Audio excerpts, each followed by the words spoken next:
Kalau kita pengen melibatkan Allah, pantaskan diri kita. Karena Allah Subhanahu wa taala itu menolong hambanya sesuai dengan usaha hambanya untuk mendekatkan diri kepada Allah. Siapa yang datang kepada Allah sejengkal, Allah datang kepadanya sehasta. Siapa yang datang kepada Allah sehasta, maka Allah mendekat kepadanya sedepa. Siapa yang datang dalam keadaan berjalan, Allah datang kepada dia dalam keadaan berlari. Artinya Allah itu tergantung gimana usaha kita. Makin kita pantas, makin kita soleh, makin kita dekat sama Allah, makin Allah mudahkan urusan kita. Karena tidak ada kemudahan di sisi Allah kecuali didapatkan dengan ketaatan kepada Allah. Jadi tidak mungkin kita dapatin kemudahan dari Allah itu hanya dengan berhayal. Dekatkan diri kepada Allah, bukan cuma sekedar berhayal, ngomongnya setinggi langit, tetapi hubungannya dengan Allah itu jauh sekali. Ya Allah tolong saya, doanya tuh bagus, tetapi kehidupan dia tidak dekat dengan Allah. Tidak dekat dengan Allah. Kalau mau ngelamar seorang cewek, sebelum kita datang ke calon mertua, lobi dulu ke langit pemilik hati mertua. Minta kepada Allah yang menggenggam hati. Begitu di depan pintu pagar, la haula wala quwata illa billah. La haula sampai 100 kali. Kenapa 100 kali? Sampai yakin banget ya Allah lah yang menentukan hati seseorang hamba. Bisa dibolak-balik. Bisa jadi awalnya si calon mertua ini udah punya calon sendiri buat anak yang perempuannya. Akhirnya orang tua calon mertua tadi yang udah punya rasa srek kepada yang lain tiba-tiba berubah pas ngelihat kita. Wah, ini nih calon menantu saya nih. Jadi Allah sendiri yang berjanji akan menunjukkan keajaiban, mengabulkan permintaan-permintaan yang baik dari hambanya, sehingga tidak perlu kita ragu, Allah gak mungkin ngecewain kita. Allah kasih kejutan yang paling istimewa. Makanya bermunajatlah kepada Allah. Ya Allah, titikkan air mata, ngomong sama Allah masalahnya apa. Ya Allah, saya pengen nikah banget. Bukan apa-apa ya Allah, saya pengen punya keturunan yang soleh-solehah. Saya pengen sholat berjamaah waktu tahajud. Saya pengen diimami oleh seorang imam yang baik bacaannya, yang soleh. Saya pengen mendidik anak saya berdua dengan pasangan saya. Saya pengen yang baik-baik sebutin. Pengennya kita hajar kita itu apa? Cuman ya Allah, saya kurang modal. Ngomong Allah udah gitu. Ya Allah kurang modal banget. Gimana nih ya Allah? Tapi kan Engkau maha kaya ya Allah. Bilang gitu. Cuman saya belum juga nemu siapa calonnya ya Allah. Kalau pengen doa kita diijabah oleh Allah, ijabahlah panggilan Allah.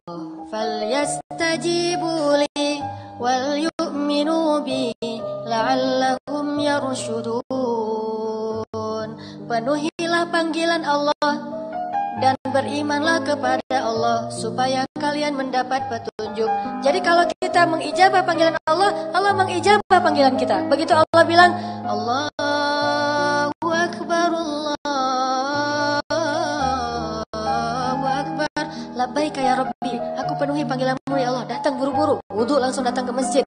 Nanti begitu kita bilang Allah ya Allah, labbaika ya Abdi, ada apa wahai hambaku? Allah buru-buru datang kepada kita. Seperti kita buru-buru datang kepada Allah, seperti itu juga Allah buru-buru datang kepada kita. Seperti kita berleha-leha atau menunda-nunda waktu untuk datang kepada Allah, seperti itu juga Allah menunda-nunda waktu untuk datang. Segala sesuatu kalau udah pergi di dunia ini gak akan kembali lagi. Tapi kalau doa pergi ke Allah, dia pasti akan balik lagi kepada yang meminta. Allah berjanji, inni qaribun, aku itu dekat. Gak mungkin aku gak dengar doa kalian. Begitu kita berdoa, kita pikir Allah dengar gak ya? Jangan-jangan kok doa saya belum diijabah, kayaknya Allah gak dengar yang kemarin. Enggak, inni qarib. Arti inni qarib, aku itu dengar banget apa yang kamu ucapkan. Cara Allah mengijabah, kata para ulama, satu, Allah mengijabah persis seperti yang kita minta. Yang itu ya Allah, jangan adiknya, jangan kakaknya. Yang itu aja.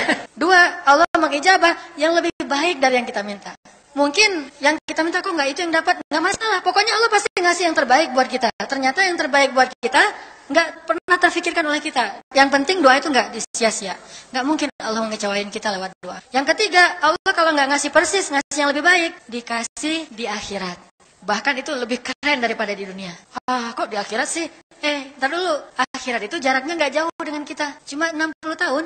Seandainya kalian semuanya, baik jin ataupun manusia, hewan ataupun tumbuhan, yang awal dan yang akhir, dari Nabi Adam sampai hari kiamat, berkumpul, lalu semua kalian berdoa kepada Allah Subhanahu wa Ta'ala, ya Rabbi, semuanya mengatakan ya Rabbi serentak tuh. Semuanya berdoa ya Allah, ilahi, semuanya mengeluh kepada Allah. semuanya mengadu kepada Allah, semuanya curhat kepada Allah, semuanya ngomongin masalahnya kepada Allah dan meminta jalan keluar, meminta rezeki, meminta harta, maka Allah Subhanahu wa taala memberikan semuanya sesuai dengan permintaan mereka. Semua yang Allah berikan itu tidak mengurangi kekayaan Allah, kecuali hanya seolah-olah seperti setetes air dari ujung jarum yang dicelupkan ke laut. Cuma segitu. Saking ringannya Allah menolong hambanya semuanya. Ada satu hadis penting nih dari Rasulullah SAW tentang berbakti pada orang tua. Kata Nabi, siapa yang ingin dipanjangkan umurnya dan diluaskan rezekinya, hendaklah ia berbakti kepada kedua orang tua dan menyambung silaturahim.